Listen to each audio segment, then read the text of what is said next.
How to fix Messenger edit message feature not showing up.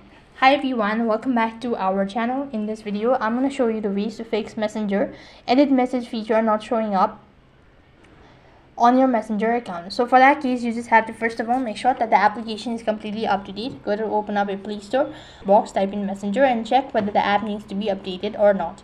If the application is completely up to date, then exit out of your Messenger and then long press on your Messenger application and then go to app info page, and here go and click on clear cache as well as data. Make sure that you have done this, and then at the same time restart the device and once again go ahead and log in into your Messenger account, and that should be able to fix the issue all at once. Now despite doing all of these features, you're still unable to fix it, then log in into your Messenger account, and next thing you just have to tap the try bar icon from the top right and go to the gear icon.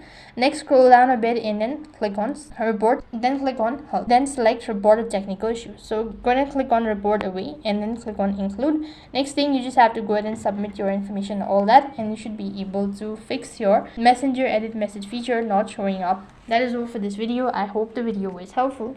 Make sure to like, share and subscribe to our channel. Thank you for watching. See you in the next video.